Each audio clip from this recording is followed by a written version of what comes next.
Sir ఇప్పుడు పీలేరు నియోజకవర్గంలోనే కాకుండా బయట అన్ని నియోజకవర్గాల్లో కూడా మినిస్టర్ గారి భార్య పేరు మీదే మెయిన్ ఇప్పుడు ఆరోపణలు వస్తున్నాయి.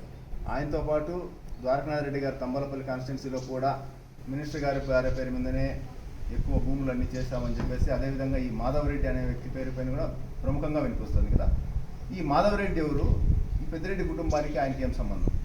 ముఖ్యంగా నేను ప్రెస్లో చూసిన రేణుగుంట ఎయిర్పోర్ట్ కాడ సొన్నలతమ్మ 10 ఎకరాలు కొనుక్కున్నది అని ఒక పేపర్ చూశాను. అది పట్టా భూమి. ఒక 3-4 తర్వాత వీళ్ళు కొనుక్కున్నారు. వీళ్ళ ఆరోపణ ఏంటంటే అక్కడ చుట్టూ బంజరు భూమి ఉందంట. ఈ బంజరు భూమికిను సొన్నలతమ్మకి ఏం సంబంధం?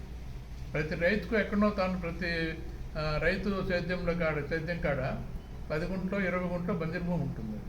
ఒకవేళ బంజరు భూమి అంటే గవర్నమెంట్ హ్యాండ్ ఓవర్లో ఉంటుంది, కానీ సొన్నలతమ్మకి సంబంధంలో అది కొత్త బేస్లెస్ ఇది, దానికి దీనికి సంబంధం లేదని కూడా మనం చూస్తాం. రెండోది ఏంటంటే ప్రతి ఒక్క తెలుగుదేశం నాయకుడు ఒక తోక తగిలించుకొని వాళ్ళు 900 ఎకరాలు 1000 ఎకరాలు అని ఆరోపణ చేస్తున్నారు. నాకు అర్థం కాదు. నేను 60 సంవత్సరాల నుంచి రాజకీయాల్లో ఉన్నా. మా నియోజకవర్గంలో 5 ఎకరాలు ఎక్కడన్నా మా గ్రామంలో ఎక్కడైనా కానీ గ్రామంలో బంజరు భూమి ఉన్నదని చెప్పను. అది వాళ్ళు ఎక్కడ సృష్టిస్తూ ఉన్నారేమో. ప్రతి ఎంఆర్ ఆఫీస్లో కానీ ఒక నియోజకవర్గంలో కానీ 900 ఎకరాలు 1000 ఎకరాలు చేసుకుంటా ఉంటే ఈ రెవెన్యూ డిపార్ట్మెంట్ ఏం చేస్తూ ఉంది? తర్వాత చుట్టుపక్కల వాళ్ళంతా ఇంతకుముందు అంతా ఎందుకు ట్రస్ట్ రిపోర్ట్ ఇవ్వలే? ఇంతకుముందు తెల్దా? ఇప్పుడే చేసినారా? ఇదంతా బేస్లెస్ రిపోర్ట్ అని, బేస్లెస్ సంబంధం లేదు. అది వాళ్ళ కుటుంబాన్ని చెత్త చేసేదానికి వాళ్ళు సొంతంగా వాళ్ళు కొనుక్కున్నారు తప్ప, కొనుక్కున్న దాని తప్పేమున్నది? వాళ్ళు 75 నుంచి రాజకీయాల్లో ఉన్నారు. సుమారు అంటే 45 సంవత్సరాలు రాజకీయాల్లో ఉన్నారు. అంటే వాళ్ళు ఇప్పుడు చెప్పడం ఏమంటే కొనుక్కునేది కాదు, మమ్మల్ని బెదిరించి తక్కువ రేటుకి మా దగ్గర భూములు ఇవ్వమంటే కూడా లాభం. అవును, అప్పుడు ఎందుకు చెప్పలేదు ఆ మాట? అప్పుడు అధికారం ఉంది కాబట్టి మేము చెప్పలేదు అని వాళ్ళు. అదంతా తప్పు. అధికారం ఉంటే ఒక మాట, అధికారం లేదో ఒక మాట కాదు. ఇప్పుడు అందుకు ప్రతి ఒక్కరు కూడాను ముఖ్యమంత్రి పైన రిప్రజెంటేషన్ చేస్తూ ఉన్నారు, మాకు అన్యాయం చేశాడని, తర్వాత ఇంకోటి చేస్తారని చెప్తా ఉన్నారు. అంతా ఆన్లైన్ సిస్టమ్ ఉండదు, రిప్రజెంటేషన్ ఉండదు. అది ప్రత్యేకంగా opposition party, Telugu Desam opposition party ఉన్నది గత 5 సంవత్సరాల నుంచి కాదు, 30 సంవత్సరాలు 40 సంవత్సరాల నుంచి.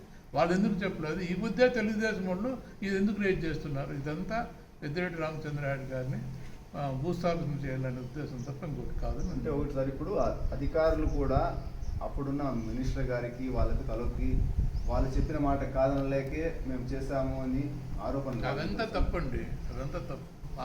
మేము రాజకీయాల్లో 2 సంవత్సరాల నుంచి ఉంటాం. మేము చెప్పిండేట్టు కూడా ఎన్నో కార్యక్రమాలు ఎంఆర్ఓ గారు చేయటం, సబ్ కలెక్టర్ చేయదు. వాళ్ళకు చట్టపరంగా ఉంటేనే తప్ప లేకపోతే ఎవరు చేయరు. వాళ్ళు తగులుకోరు. వాళ్ళు ఏదో బతకలేక ఉద్యోగానికి వచ్చినారు తప్ప వాళ్ళు తప్పుడు పనులు చేసి జైలుకి పోవాలనే ఉద్దేశం వాళ్ళకు ఉండదు. రెండోది ఇదంతా బేస్లెస్. గవర్నమెంట్ ముందుటి నుంచి ఉండదు, అపోజిషన్ పార్టీ ఉండదు. అపోజిషన్ పార్టీ వాళ్ళు తెలియకన్నా 800 ఎకరాలు 600 ఎకరాలు చేసేదానికి ఎక్కడైనా ఉందా?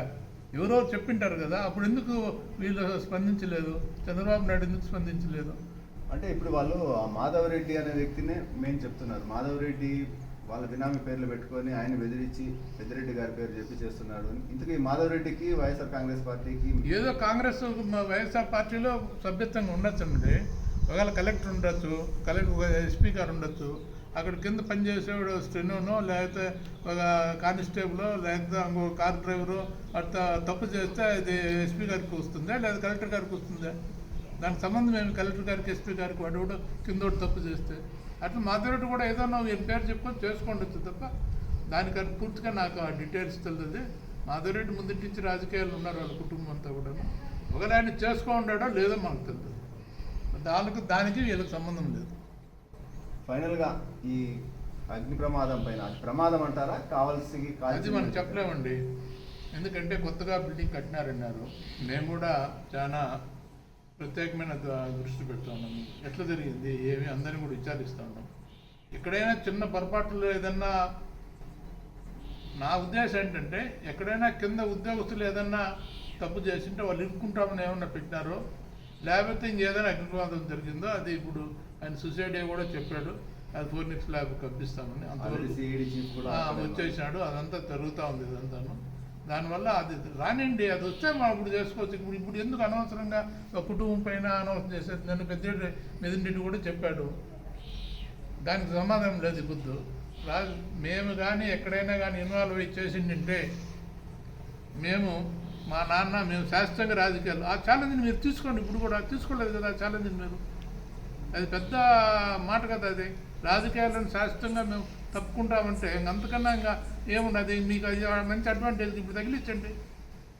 అవన్నీ ఏం లేదండి, ఉత్తగా ఏదో జరిగింది తప్ప ఇంకోటి జైల్లో ఏదో వాళ్ళ బురదల్లా అని తప్ప ఏదో అప్పుడు చంద్రబాబు నాయుడు జైలుకి పోయాడు.